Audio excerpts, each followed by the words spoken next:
pharmacies across the Bay Area and the country are stocking Narcan for the first time.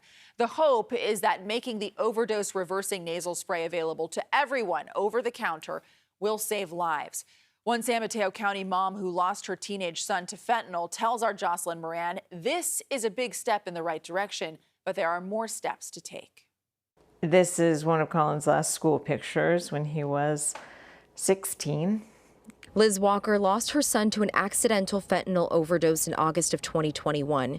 He had just started his senior year at Carlmont High School in Belmont. And then this is what we sent out to everyone after, and I just think that smile is what so many people remember. The kid just came out smiling, and except for the last year and a half of his life. Liz says the pandemic took a toll on him. He was dealing with anxiety and was depressed. Liz and her husband only knew he had been smoking weed. They didn't think he had been experimenting with other drugs. He became addicted, and on August 29th, 2021, we found him, or my husband found him, face down in his room.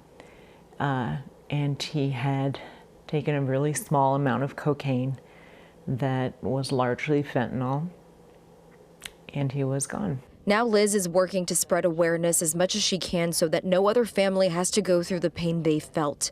But she also wants young people to understand the dangers out there. And I hope that by spreading awareness, more young people will understand it's not worth the risk, and they're not getting what they're being sold. And more awareness is being spread throughout San Mateo County. Well, high schools in San Mateo County now have Narcan on hand, and some staff have been trained on how to use it. A full-on training course that the nurses and coaches and all those who would be at the front line of maybe having to use it are trained. Nancy McGee is the San Mateo County Superintendent of Schools. She says they're also spreading information to parents, and student leaders are participating in conversations.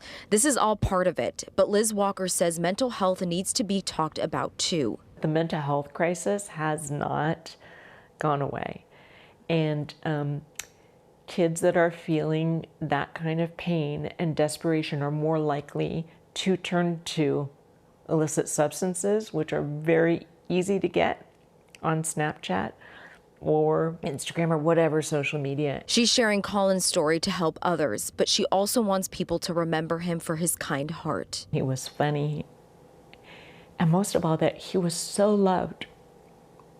You know, I hope that his short life did have an impact in a way that, you know, we'll never fully know. Because now others are hearing his story and can make decisions that in turn could save their lives. What a tough thing for a mom to talk about.